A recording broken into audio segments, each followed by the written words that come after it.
wellnesscouch.com, streaming wellness into your lives. Welcome to Nourishing the Mother, featuring your hosts Bridget Wood and Julie Tenner.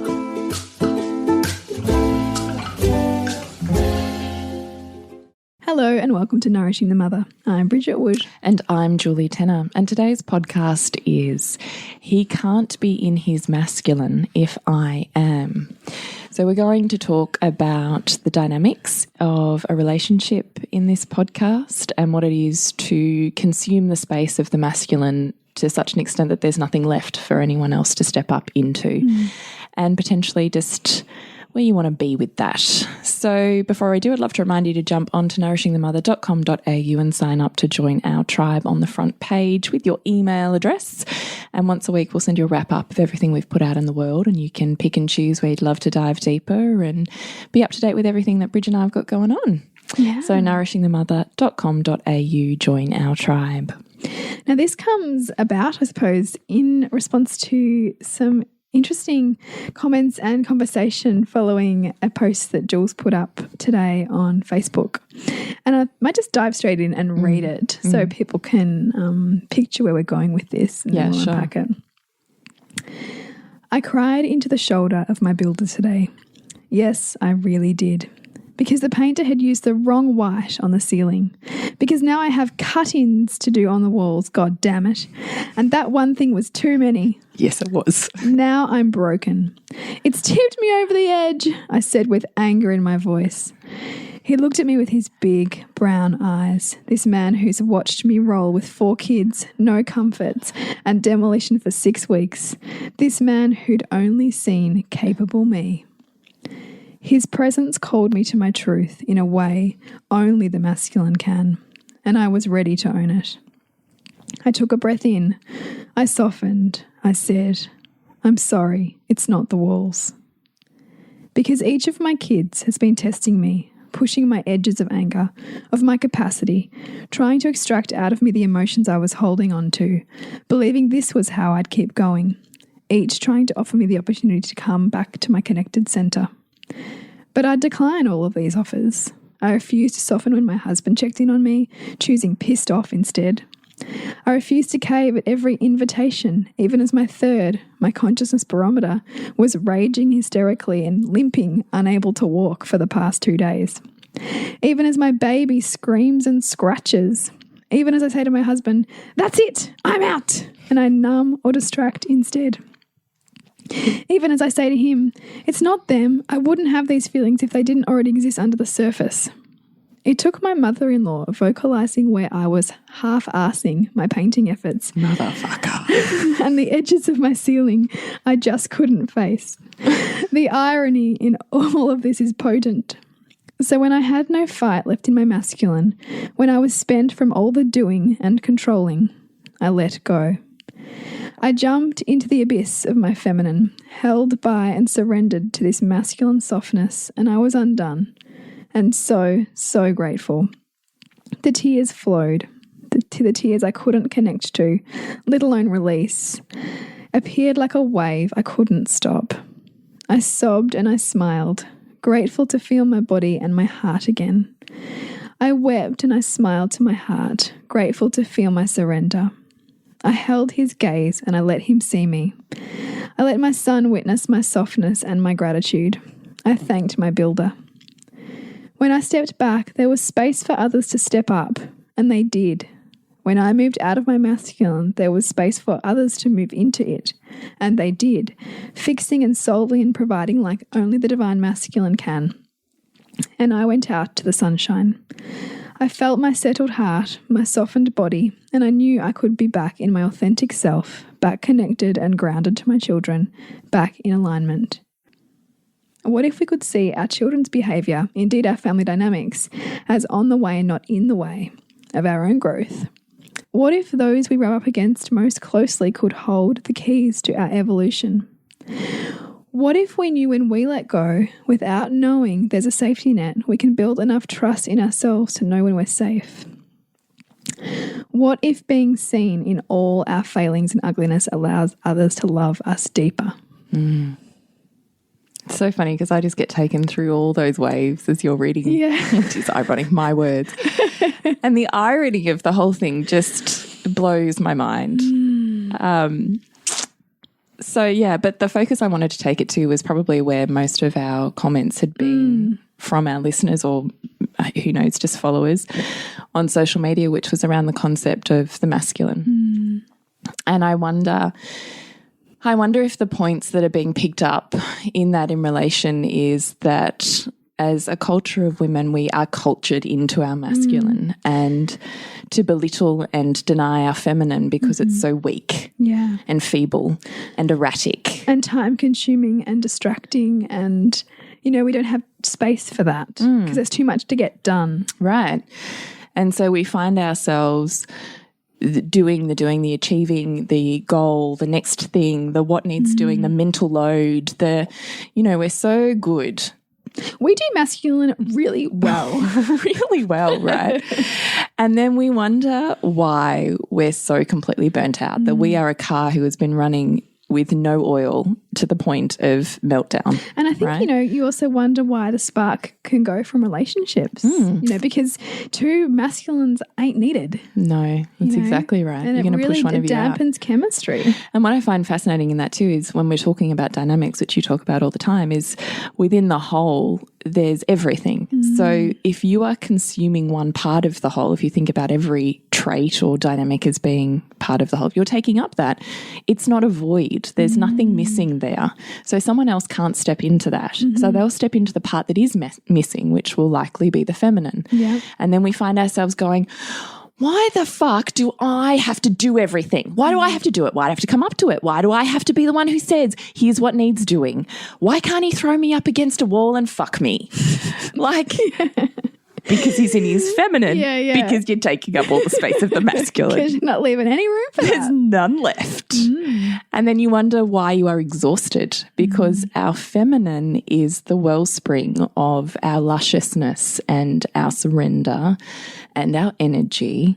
And if you are not dipping into that pool, you are not standing still long enough under the rainwater to fill that bucket to water all the flowers in your life.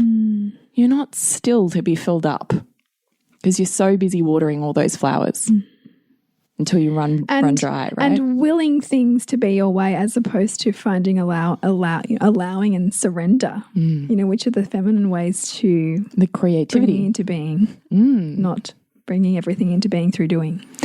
So that's one aspect of this post that I find still fascinating. And every time I'm getting pissed at my husband, I'm thinking, hang on a minute, everything is self. What is the part that I am consuming right now that I'm craving in him?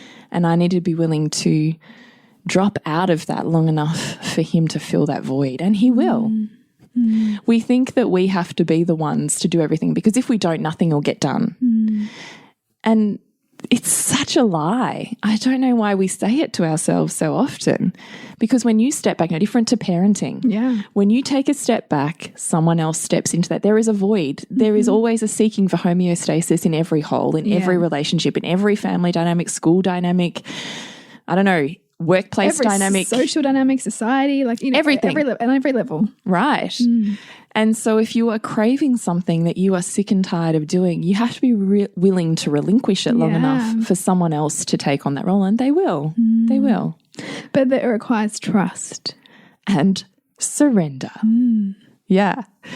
The other thing I wonder whether it hit some chords, was the fact that the masculine can hold us to accountability.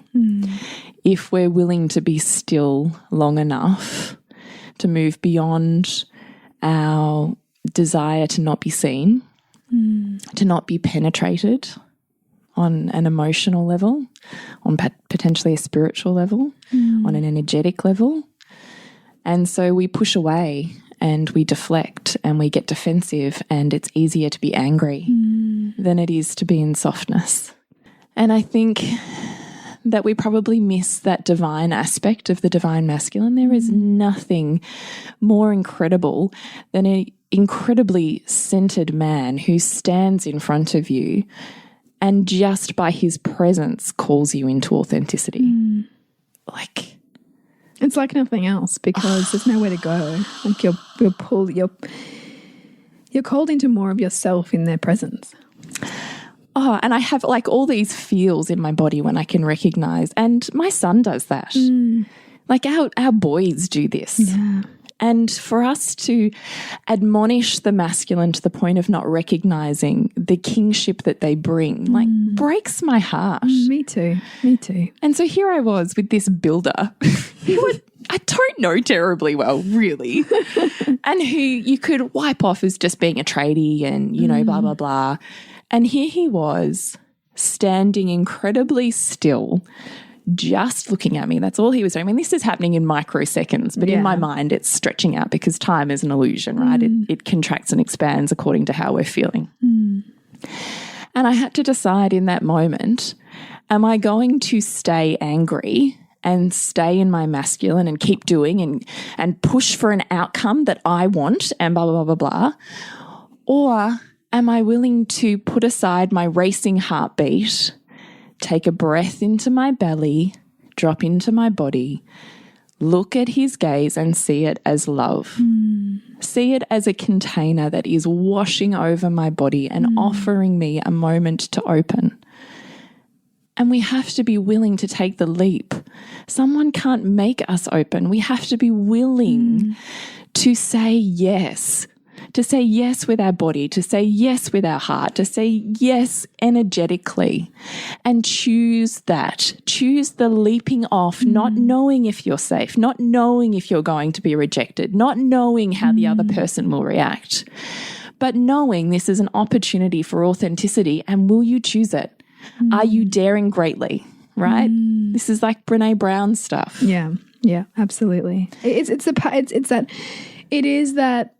Like, you know, my son and I were reading Oh, the Places You'll Go all of the time. Such a cute book. Such a good book. But it is like, it's the daring into the leaping into the unknown. It's can I do this? Can I let go of what I hold on to so strongly because I know it to be right? And part of my identity. Yeah. And how I'll be seen. And can I be willing to be held and anchored by something that's not me, you know? Because we get so, I think, you know, we almost build a strength on our ability to do it all and to be able to hold all of this stuff that we hold. That there's a huge... There's an ego attached to that. Yeah. Look what I can do. Yeah. I'm the mum with 4 kids that lives in demolition and I still get shit done. Like, I'm hardcore. Yeah, right. Until I'm literally disintegrating over a fucking ceiling car. Like, it's always that though. It's like on The Block. Have you watched The Block? Like they leave their shit all the time over the most mundane stuff. Because it's not the ceiling. It's not that. That's so not that. That is just the straw that broke the camel's back. Yeah. Paved the way through for all of the stuff that needed to be said that was unsaid. And felt. And felt. Because I had been holding in my body so tightly. And even when I was offered opportunities by my children to lose my shit, I chose control. And when I was offered opportunities by my husband to just enter his softness, I chose control. And I knew in choosing that I couldn't, in my head, not in my body, in my head, I couldn't work out what the feelings were, why they were there, what I was so upset about. Like I kept going, Jesus, Julie, first world problems, like. Yeah. But that doesn't help you pay my way through though. No, how much does that just squash it down and belittle? And I couldn't even really connect to what it was. Yeah. But I knew it was safe to belittle it too, right? Like, yeah, wasn't it? If you can't get to it, then it mustn't be that big a deal. Right. Or the crazy woman thing, right? Or I'm just hormonal. Bullshit. And it took this man being in stillness and for me to go, and not consciously, like it was this deep soul, yes, you know, let it go. And I just went, oh, and I felt these tears welling up and I thought I could turn away and say, oh, I'm sorry, I'm just being stupid, and I could walk out, or I could choose to just connect. And I think that's a really brave and hard thing to do. I think it is too. Because we don't know how we'll be received. And when we're at our most vulnerable, we can be hurt the most. But I think we have to stop believing that it's the other person's responsibility. It's ours because we have our own back, because we trust ourselves, because we know we can handle our depth regardless of the other person. They're an invitation only. And regardless of how they can, and regardless of how they can meet it, because the reality is when a relationship is calling us to enter into discomfort to grow, and it means that sometimes, you know, we're going to get it right, and there's going to be connection, and there's going to be heart opening, and sometimes it's going to be deeply painful, and there's going to be one person numbing out, you know, but that is still a path forward because it's making more safe, more of an expansive feeling within that relationship, more of a permission to show up, whoever you are and in however you're feeling, you know. And even if you perceive rejection, how is that still perfect? And how does it call you into greater integrity and investment in your relationship too? Or within yourself? How does it connect you into old feelings that maybe are even below the feelings you think you're feeling, because it taps you into those? And it takes you back to that time when you were 14 and, like, you know, someone... Whatever, yeah. You know, whatever. Like it taps you back into that pain so that you can go, oh, that's not... there's still pain there. There's still something... for me to feel through and transform there. Actually, as hard as I feel about this and as much as I resent you for, you know, in inverted commas, making me feel this way, you know, like the victim, I can see that what you're giving me to here is a gift. Because our relationships are the people we most closely rub up against are the ones who rub our edges, right? They're my unfinished ceiling corners. It's a new edge. Yeah. So it comes with scariness and with feelings I haven't felt before and with a daringness to leap off in a way I haven't before, because if it was safe, it wouldn't be growth. Exactly. We hit edges because it's new. And no different to our children trying a new skill and us going, you can do this, keep going, have another go and another go and another go. And we don't think twice about encouraging them to do that with what we deem as to be safe, and we know the path forward for them. You know, we can see it laid out. What's to say that there's some part of us, some high part of us that doesn't know that for us too, but we here can't see it. You know, I don't see that there's much difference. And that's the same with relationship. Have another go. Keep going, have another go. Sometimes you're going to go left, sometimes you're going to go right. But I think this concept of the masculines, and I could see my son was standing right next to me too, and I could see him just watching me. And all I could feel was just, like, I'm pretty sure I would have just taken a big sigh and put my hands on my heart as tears are streaming down my face and just gone, oh God, it feels good to be back in my body. Like not out loud, but that's what you felt. In my feeling, that's what I would have done. Hands on heart. Oh my God, I didn't realize how much I wasn't feeling and how much I was clenching and holding on, you know. And then this tradie in front of me opened up his arms and I literally fell into him, and I felt like I could just feel his heart and my heart, and I was like, oh, thank you. And then he was like, just don't worry about it, Jules. I'm going to fix it. I was like, oh, I'm saying yes. And then he was like, bang, bang, bang. The electrician came in. He's like, right, when's this happening? Because we need to get this done for you. And I was like, but this is what the masculine loves. Look at, that's what I had to say. Permission to provide and to fix and to, and you know, to be seen. Yeah. To be seen and to be loved, appreciated, because I was appreciated. Oh, thank you so much. Just your presence. I'm so grateful for your presence right now. When was the last time you were told, I'm just grateful for your presence as you are, not because you've done anything. Just because you're here. Because you're here, and I'm so grateful for you right now. And I said to my electrician, I'm so grateful. Thank you so much. And he's like, yeah, it's great. I'm really happy to be doing this for you, you know. Yeah. I was like, oh, these men, oh my God, we just miss how delicious and divine these walking embodiments of the masculine are, because we're so busy with our own story. And I do wonder how much we inadvertently, and we talk about this, don't we, you know, emasculate them and cap them off at the knees because we don't give them any room to be fully in their masculine because we're trying to take up that space. And in doing that, how much does that see them shrink and see them, you know, shy away from really showing up for us in the ways that we deeply desire them to and know that they can, but that on some level we've made unsafe. You know, like through the ways that we can, because I can see, like, my husband loves being in his masculine for me, and he does it beautifully.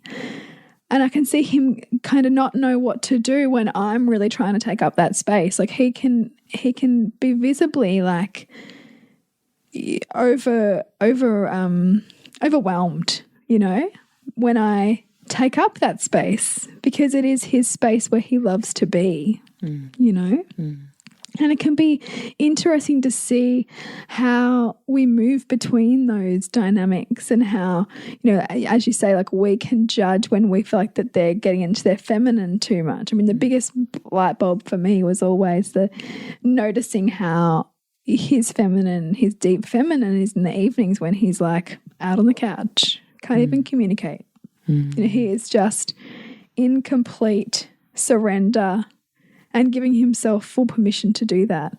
Whereas that was always my time to be, okay, kids are in bed, I've got like all this free time, I'm going to do all this stuff. You know, you've been in your feminine, feeling into your kids all day. I'd been in that flow of the feminine all day, in and out of my kids. And because I also know that when I'm in my masculine, I don't have a lot of like spaciousness. And so I don't love being in that when I'm trying to really be with my kids. So how do you flip that in relationship? Oh, how do I flip it in relationship? So if you I love that you can bring to light that pattern, because I would imagine that's a really common pattern, and I can certainly connect with that as well. But I can also imagine we've got listeners going, yeah, that's me too. Yeah. But what do I do about that? I know. Well, for me, and I've been having more conscious conversations with my husband about like our I don't know, like dynamics, or our sort of ways we like to be, because he often likes to, as I say, do that wind down, switch off, whereas I'm really wanting to wind up and in, you know. And so for us, it's about setting aside conscious time to connect in relationship. So like setting up a date night. Yeah. And really create space for the intimacy intentionally, because if we don't, we can very easily miss each other because of where our flows energy's at, you know? And I so can see that this is what happens in relationship, particularly with people with young children, you know, when you can end up falling asleep when your kids fall asleep, or it just gets easier to numb out because too much space has become between you to go back into that vulnerability of opening up the conversation again about, you know, how you want it to work, how you want to spend your intimate time together. And so I think it's really useful to notice the patterning within the relationship, because then you can start to see how you within yourself can begin to transform at the same time as looking at when you can, you know, when it's a place to also bring in conscious conversation about where you want to see it go. Because we are influencing them with how we choose to be. Which you don't need to change the other person. Yeah. Because when you change flow, I mean, I think you can have conscious conversations about where you're headed. Yeah, totally. Break it down, but it's not a blame game. It's not, you know, well, you don't do this and you don't do that and I want you to do this. It's where are you consuming that energy so there's none left? There's nowhere else for them to be. Yeah. I also totally take on board that I'm all on for intentional setting aside of time that you show up for, regardless of how you feel. Yeah, exactly. Because likely you'll get to that time and maybe it's 8 o'clock at night and you're bone tired. I've done a whole day. I'm done. Like I'm wiped. Yeah, and I have times where I get pissed off at my husband for that, because I'm like, I get it, right? But this is what we've got. So you can like flake out on the couch and fall asleep in front of the TV, or we can meet each other where we said we'd meet each other. And you know? Let it be. I think the trick is to not have any agenda. To not be in your masculine focused on the next step. Yeah, on the outcome. Yeah, whatever the next step. Oh, okay, right. Well, I'll meet you there. Okay, we're meeting there. Well, now the next thing is he's going to kiss me like this, and then I'm going to touch him like that, and then we're going to take our clothes off like this. No. Yeah. Because you're still in your mind, in your masculine. You're on the next step. Yeah, the next step. And when you reach that, so you're on the next step. What's happening next? As opposed to there is no agenda. We're going to meet on these 2 nights a week or whatever it is. And regardless of how we feel, we show up on this bed or mat or couch or whatever it is, we show up. And it just is whatever it is. And if that is lying next to each other and not saying a word and just hand on each other's heart, that's what it is. And if it's, I'm really fucking angry at the moment, that's what it is. But it's showing up with whatever is there. Yeah. Without an agenda and being conscious of your mind jumping to the next step ahead and bringing it back. What's coming up right now? What can I move into right now? Where is the invitation that I could choose to open up to? Yeah. To be more seen. Because the more you're willing to see, as you and I know, be seen, the more you broaden that spectrum of feeling and the more access you have to feeling. Yeah. So you want a more incredible feeling in your body. You want more amazing orgasms. It also is in the everyday of increasing feeling, and that happens in these connecting moments. And it happens too when you bust your story on what they are or are not. Because I think that we can get so stuck in, you know, in long-term monogamous relationships and who we think our partner is or isn't. And when we drop that, we open up to their mystery. You know, and we open up again to being enchanted by them like we were in the beginning. It's entirely possible. Well, because the more you realize you don't know of yourself, the more you realize you don't know of this person. And because whenever you're changing, they're changing. And how exciting is that? Yeah, it is. Yeah. Yeah, it is. But you have to be willing to step into the uncomfortable to get there. But do remember, don't forget. The most amazing, you know, moments of connection can come out of the most awkward ones. Yeah. But it starts with you being willing to step into your feminine. And for me, it's like a blossoming and opening into an invitation, not knowing what's coming next, but just being willing to blossom. It is such a part. And I think, you know, particularly for anyone who has had fertility challenges, which can often be symptomatic of not being deeply connected to your feminine, that can be hard sometimes to really enter into turning off that, you know, the mind chatter and to making safe the feelings and being present to different sensations in different parts of your body that you may have never developed a relationship with. You know, that feeling there you might not have even really cultivated a sense of awareness of. But that is what we can ask of ourselves when we are willing to enter into our relationship as a way to create more expanse of feeling as a pathway to connection. So maybe now we'll wrap up, but if you would like us to tease apart any of the points we brought up, then we would love to do that. So just drop us a private message on Facebook or Instagram at Nourishing the Mother, or via email, which you can connect through on nourishingthemother.com.au. We would like to remind you we've got our Loathing to Loving program, so our L2L signature program, where we walk you through 5 weeks of intensive processing and coaching to really connect you to your essence and give you a toolkit that you can continue to expand on with us. And we run live rounds 3 times a year, and the course is lifetime access. So please check that out at nourishingthemother.com.au/online programs. We would love to have you join us. I must say it's one of those things where I think we must have some people up to their 6th round or something like that. I think so, yeah. Because there's always something new that you get to enter with and expand on. Yeah. So it is 3 times a year. So we do that intentionally so that you have access intimately in a really small select group of women who have the same thought processes as you and I, and are really willing to be opened to whatever we can pull apart with them in that time. Yeah. So please check it out, Loathing to Loving program. What else, Bridge? Where do we connect with you? Well, at suburbansandcastles.com. And you, Jules? Is thepleasurenutritionist.com. Connect with us at nourishingthemother.com.au. And remember to nourish the mother to rock the family. And we'll see you next week when we continue to peel back the layers on your mothering journey. This has been a production of TheWellnessCouch.com. Check us out on Facebook and join in the conversation on Facebook.com/TheWellnessCouch. Subscribe to each show on iTunes and check us out on Twitter. The Wellness Couch, streaming wellness into your lives.